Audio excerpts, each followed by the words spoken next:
Olá, seja bem-vinda, seja bem-vindo. Mais um episódio do podcast JJ, mais uma vez para falar de bem-estar, de saúde, de qualidade de vida, com ele que já é nosso amigo da casa, Dr. Alexandre Martin, médico especialista em acupuntura. Ele tem formação em medicina chinesa e osteopatia e vai falar sobre essa agulhinha do bem, que não é vacina, não é injetável, porque não tem nada ali, não tem nenhum microchip sendo injetado no corpo da pessoa, Verdade. Mas que faz muito bem também. Seja bem-vindo, doutor. Obrigado mais uma vez pela oportunidade. Vamos falar então. Tô falando com alguém que sabe muito de acupuntura, né, doutor? Obrigado. São o quê? 20 anos já trabalhando com isso? Isso. Primeiramente, deixa eu fazer um resgate histórico aqui. Dá pra gente saber quem foi a pessoa iluminada assim na história que descobriu que colocando uma agulha ali, opa, gerei um equilíbrio? Então, assim, obrigado pelo seu elogio de saber muito, mas a gente nunca vai saber muito. Eu tive um dos meus professores, não vou dizer qual, disse que a acupuntura é como uma mulher muito bonita, que você acredita que você conhece tudo dela, mas assim, quanto mais chega perto, mais interessante ela fica e você se envolve nesse caso de amor, né, com a acupuntura. E é muito interessante mesmo. Um dos meus mentores, professores que iniciei estudos de acupuntura, o professor Nguyen Van Gui, ele era francês, mas de origem vietnamita. Ele morreu com 94 anos. E uma das últimas coisas que ele disse no fim da vida, ele falou que ele morria um pouco triste, porque ele só tinha estudado 1/3 das coisas que ele queria ter estudado. E ele estudou acupuntura desde a infância, né? Então, assim, tem muita coisa para estudar de acupuntura. Mas respondendo a sua pergunta, não, eu acho que não dá para descobrir exatamente quem foi o ser iluminado que falou que vamos colocar agulhas aqui e vamos ter um efeito. Mas eu vou dizer uma coisa muito interessante. Olha lá o efeito mágico da acupuntura falando. Não é uma exclusividade da cultura oriental o uso de estímulo cutâneo com agulhas e outros instrumentos de inserção para produzir cura, né? Isso é um fenômeno transcultural. Isso aconteceu em outras culturas. Eu devo sim referenciar a cultura oriental, que no seu tempo já imemorial, antes mesmo de existir um país que a gente chama de China, né, organizou e sistematizou, criou um modelo de funcionamento para esse sistema terapêutico que hoje nós chamamos de acupuntura.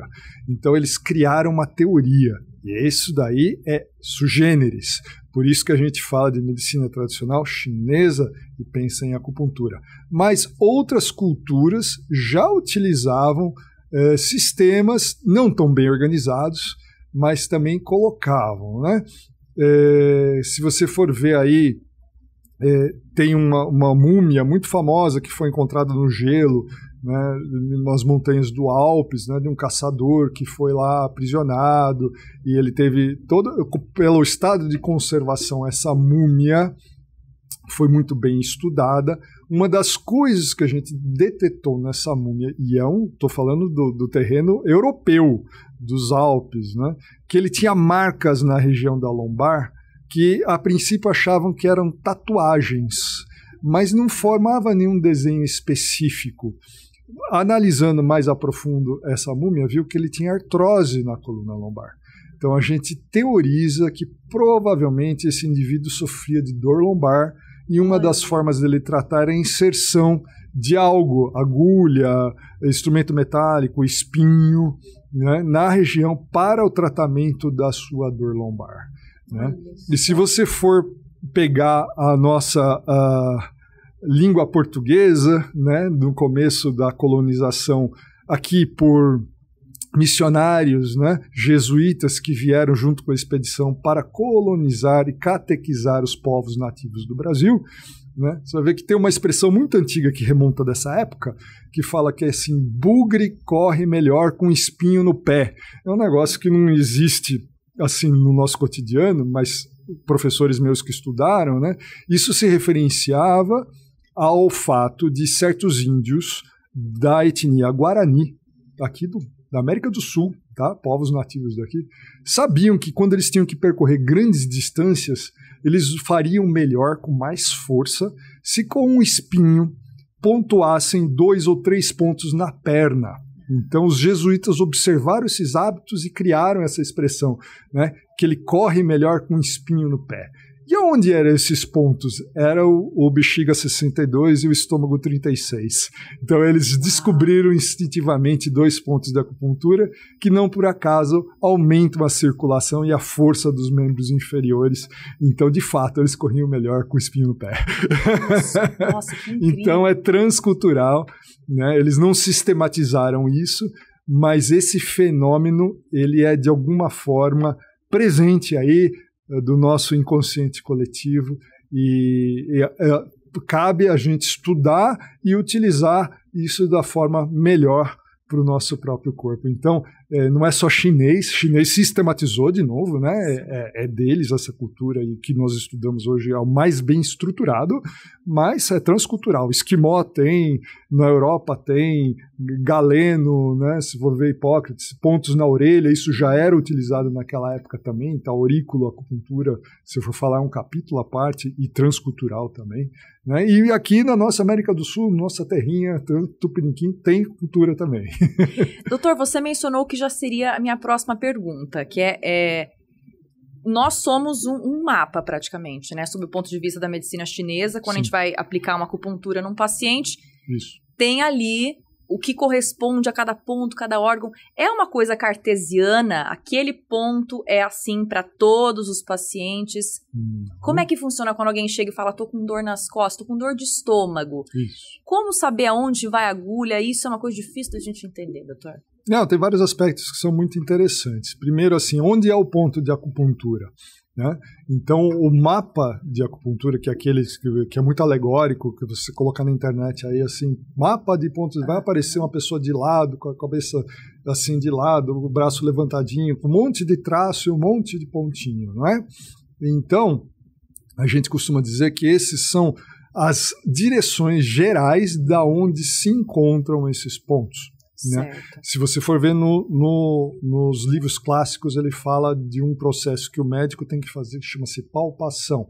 Ou seja, se eu vou procurar um ponto, intestino grosso 4 em você, que é aqui na mão, né? Eu vou ter que pôr o meu dedo e vou ter que procurar. Eu sei que a região dele é por lá, mas eu vou palpar e vou ver como é que está a sua sensibilidade naquele ponto.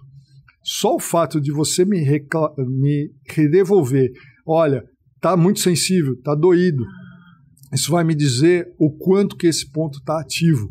E sim, você ele é mais para cima, mais para baixo, mais para um lado, mais para o outro. Então o ponto está onde ele está, onde ele é. E para isso eu tenho que usar o meu tato. Né? Mesma coisa, se eu for procurar o IG4, tem um de cada lado. Qual dos dois eu vou utilizar? Vou testar os dois. Né? E daí você fala assim, mas como é que você seleciona o ponto, né? Eu costumo dar uma historinha, né? Porque às vezes a pessoa fala assim, doutor, eu conheço esse G4, esse G4 é ponto para dor de cabeça, não é? Eu brinco que é o ponto para, né? Para a dor de cabeça, para a dor no cotovelo, para, né? Não, veja só, eu faço um paralelo. Se a gente trouxer um piano aqui, e vou falar assim, Mário, eu vou tocar uma música para você. Né, eu toco Chopin. E daí você fica encantado. Você fala assim, nossa, que música bonita, Alexandre. Né? Eu notei que você aperta muito essa tecla aqui. Né? Essa é a tecla do Chopin. Né?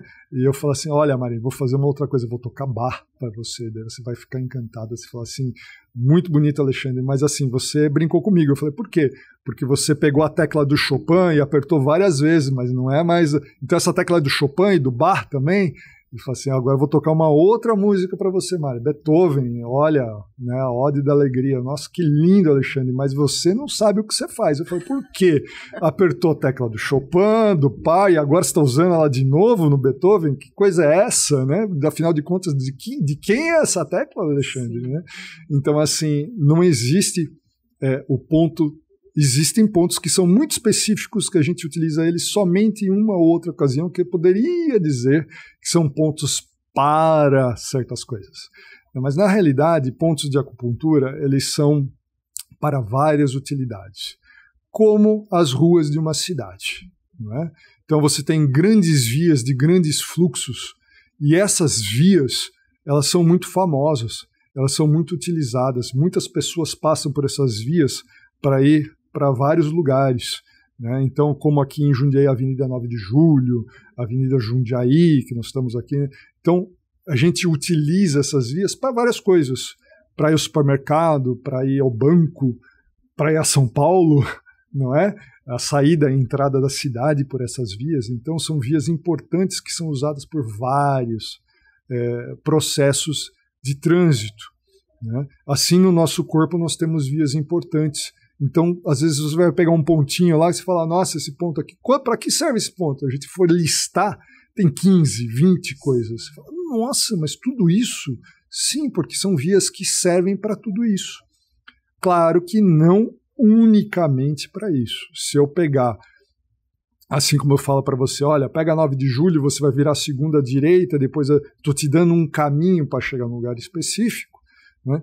No meu corpo também, se eu for pegar o IG4, que tem 15 utilidades, e eu colocar ele junto com o IG11, com o estômago 36, o estômago 44, eu estou te dando um caminho que o meu corpo vai entender, que é para purificar o calor e deixar esse calor sair via intestino, por exemplo, que é o caminho que eu acabei de descrever.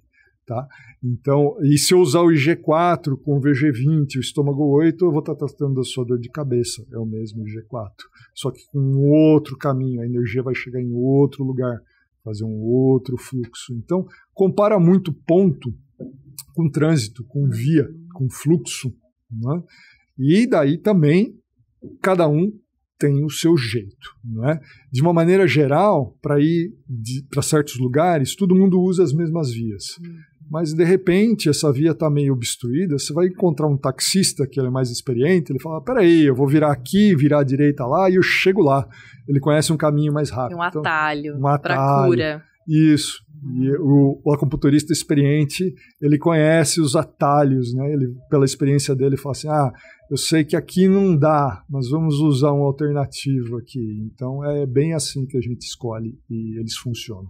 Doutor, eu vou sair agora um pouco do atalho e chegar no destino final, que é, não vou dizer cura, mas o alívio ali da queixa. Pode ser que não seja uma cura definitiva, mas a resolução de um problema que está ali incomodando aquele paciente. Perfeito. Chega ali o paciente, ele vai receber as agulhas.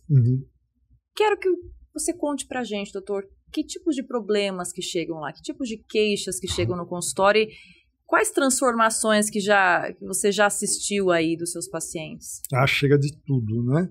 A acupuntura, falando especificamente de acupuntura, a acupuntura ela é muito famosa por dor, né? E 80% da pesquisa científica da acupuntura, ela envolve dor. Então, dor é a principal queixa. Dor de tudo. Dor de cabeça, dor nas costas, dor em junta, dor em ombro, dor em quadril, não é? E essa é a chegada. Agora, o como isso se desenvolve varia e é segundo o que o paciente permite. Normalmente, o paciente que procura o acupunturista permite uma visão holística ampla de todo o processo, porque ele já está com uma certa abertura nesse ponto de vista. Isso é algo que vai ser muito grande, muito bom para ele. Então, para onde isso vai, só Deus sabe. Quando você chega e começa a falar da dor do quadril dele, e daí você começa a analisar a tensão dele, provavelmente tem a ver aí com quando que começou essa dor, tá? O que você estava vivendo naquele momento da tua vida. Daí, impressionantemente, muitos pacientes, todo mundo fala assim, você tem uma percepção. Não é só isso, não. Muitas vezes o paciente já entrega e fala, eu sei o que foi essa dor. Essa dor aí foi um processo de separação. Me separei da minha mulher, né, ou separei do meu marido. Você fala assim, olha, faz lógica, porque o quadril é uma parte do corpo que tem muito a ver com isso. Ele fala assim, olha, doutor, você está falando um negócio que tem toda a razão, porque uma das coisas que aconteceu na nossa separação foi assim, assim, assim. Então, eu acredito que ao você dar vazão e discussão a isso, você já está dando uma coisa inédita para esse paciente. Você está dando a oportunidade dele se expressar em algo que ele nunca se expressou. E muitas vezes a dor, uma das funções, não estou dizendo que é a única, mas uma das funções dessa dor no corpo do paciente é dar voz a essa aflição dele.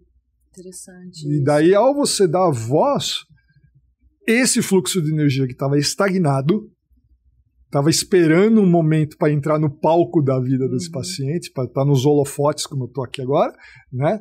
Ele vai entrar e falar, então, é isso que eu queria falar, eu sinto uma dor muito grande por isso, uma perda, ou não foi minha culpa, ou eu fiz o melhor que eu pude, entendeu? E pronto, ao dizer isso, metade do problema já se foi, porque ele precisava falar. E vai ter um resultado, e ser reconhecido. Então esse fluxo já leva para outras coisas. E transformações são 1000. Porque eu tenho paciente, cases de sucesso que são muito, muito interessantes. As pessoas mudam absurdamente a personalidade, como elas veem. Porque aquilo que assegurava deixa de existir.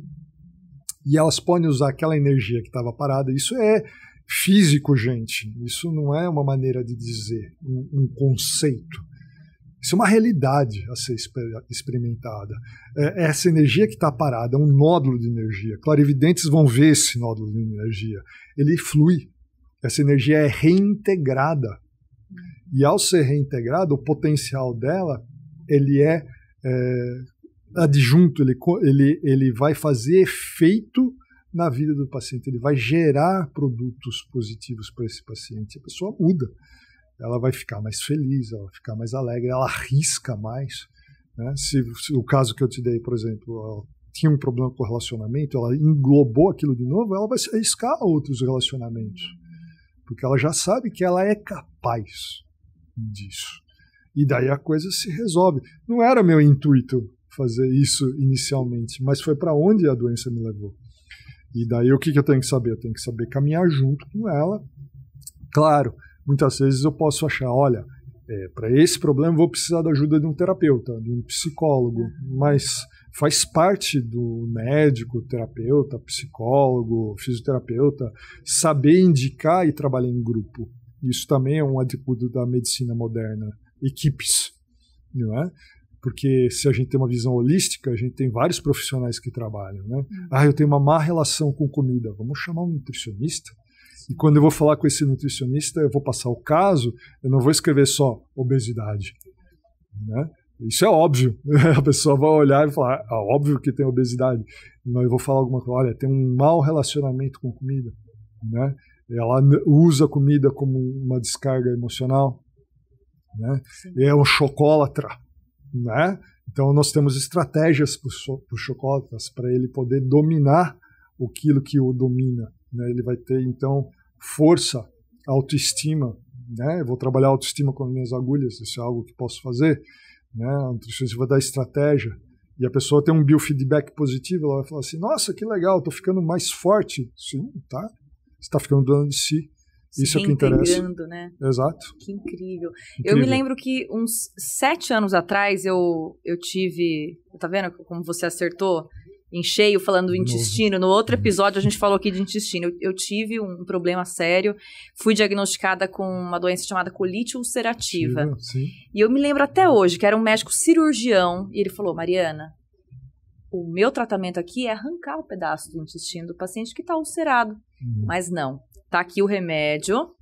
Isso aqui é 40% tratamento. Os outros 60% é terapia. Sabe por quê? Porque você tá assim, porque essa ansiosa.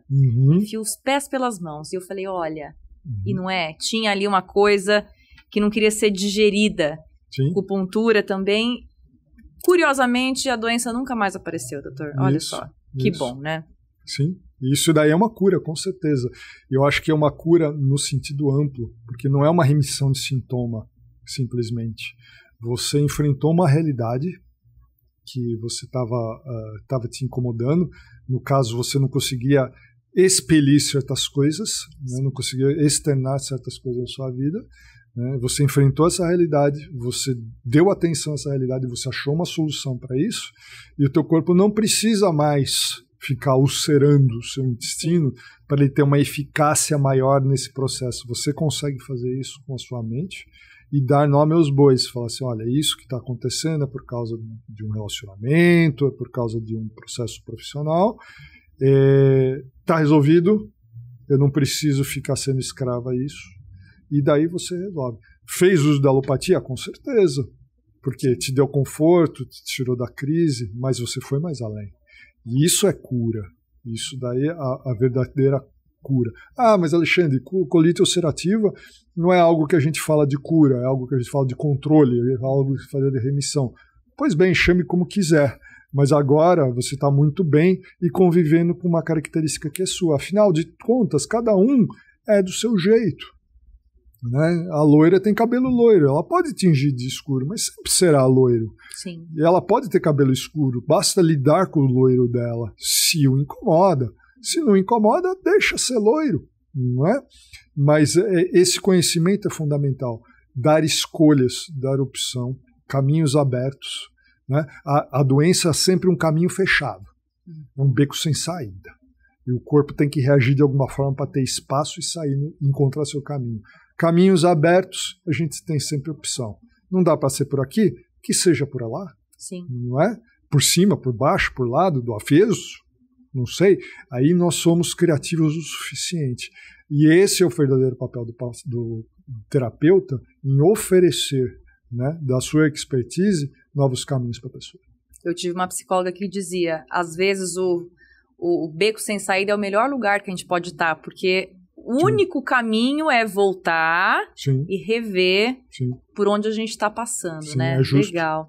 Doutor, para a gente finalizar, tem alguma contraindicação? Qualquer pessoa pode fazer acupuntura, gestante, criança? Qual que é a orientação geral? Sim, tem algumas limitações da técnica, porque quando a gente fala em acupuntura, acu quer dizer agulha, puntura é punção, inserir as agulhas, então quando eu estou falando diretamente da acupuntura, tem algumas limitações, né? Crianças, meninas, idealmente a partir dos 7 anos, meninos demoram um pouquinho mais, 8 anos de idade. É proibido fazer antes, Alexandre? Não, não é proibido, mas elas se beneficiam com outros tipos de técnica, né? Onde não é acupuntura, mas eu posso utilizar o ponto de acupuntura como uma zona de influência para aquele fluxo energético, né? Então eu vou colocar uma semente, eu vou colocar uma pastilha de silício ionizada, né? Eu vou fazer uma massagem. Por exemplo, o bebê pode fazer, Alexandre? Pode. Eu posso ensinar a mãe como é que faz a massagem, né? Com as mãos, né? Se for interessante, ou então uma escova de dentes, onde eu vou estimular. Quanto mais precoce a criança, menos aberto o ponto está. Então, daí na criança eu não vou me concentrar em ponto, eu vou me concentrar em canal, região. Então, é o movimento do fluxo muito mais do que o ponto. Não é? Então, esse é um extremo de idade. Para extremo de idoso, não tem limitação. Entendeu? Mas... então essas pequenas, se ele está depauperado, se ele está muito cansado, mas isso são adaptações da técnica, nada é restritivo, né? Não existe contraindicação. Existe habilidade, né? Bom senso, né? Mas essa é a única coisa. E se a criança, eu comecei a praticar acupuntura, recebi acupuntura com 10, 11 anos de idade, né? Mas a criança não tem medo de agulha, como você falou. Não é injeção, não é vacina, é uma experiência completamente nova. Se permita receber essa experiência, veja o que você sente. Nossa, não sinto nada. Perfeito. Não precisa sentir nada no momento. Né? Não preciso sentir um fluxo, não preciso sentir uma luz, nada disso. O pessoal acha que vai entrar em estado de nirvana, né? Não, de uma maneira geral, a pessoa fala assim, não, eu senti relaxado. Perfeito. Já é o efeito acontecendo, já é né? o efeito acontecendo. Daí a programação já está lá dentro, o seu corpo vai agir diferentemente, você vai dormir diferente, seu intestino vai funcionar diferente, porque o corpo vai reagir diferente. É ótimo. Né? Então, se permita experimentar. São muito poucas as restrições que existem, né? Então, funcionando, permita-se, dê o direito e vai acontecer, vai ser muito positivo, com certeza. Quem quiser se dar essa chance e quiser que seja com você, doutor, como te encontrar nas redes sociais? Redes sociais, o Instagram, @Chan, XAN de navio, Martim, tudo junto, com N no fim, é o meu Instagram, a minha rede principal. Lá eu falo, inclusive, de quem tem medo de agulha, como é que tem lá o seu postzinho, né? Explicando que normalmente uma primeira sessão só se desfaz esse medo é uma coisa que não tem uma razão lógica de ser. e a pessoa acaba aproveitando, ela consegue perceber que são experiências diferentes aí, que os traumas que ela tem com a agulha e a acupuntura é uma coisa totalmente diferente. Muito legal, doutor. Obrigada pela sua participação. Foi ótimo ter recebido você aqui, com tanta experiência. Quem sabe a gente não incentivou o pessoal a procurar mais acupuntura. Tomara, vai ser meu maior desejo. Essa fica a dica aí pra você de casa, hein? Eu, Mariana, já fiz acupuntura algumas vezes na minha vida. Ó, gente, não só não faz mal, como dá um soninho gostoso. Dá pra tirar uma sonequinha gostosa ali, dar uma relaxada. Dá essa chance que você vai ter muito benefício. Eu te vejo no próximo episódio do podcast JJ. Tchau! Obrigado. Eleita por 3 anos a melhor coxinha de queijo de Jundiaí, tem massa de mandioca, um queijo mussarela que estica. Já sabe, né? Tô falando da coxinha de queijo do Quiosque Roseira. Eu sou a Mônica Leonardo, estou aqui para convidar você para conhecer uma de nossas unidades e provar a melhor coxinha do planeta e a nossa coxinha campeã. Eu espero vocês, tenho certeza que vocês vão amar. Oi, gente, tudo bem? Eu sou a Mônica Leonardi, aqui do Quiosque Roseira. Eu vim convidar vocês para conhecer a nossa exclusiva coxinha de uva. Você sabia que ela foi desenvolvida para a Festa da Uva de 2020? E ela fez tanto sucesso que ela ficou para o nosso cardápio. Eu aposto que vocês vão amar. Venha conferir, eu espero vocês!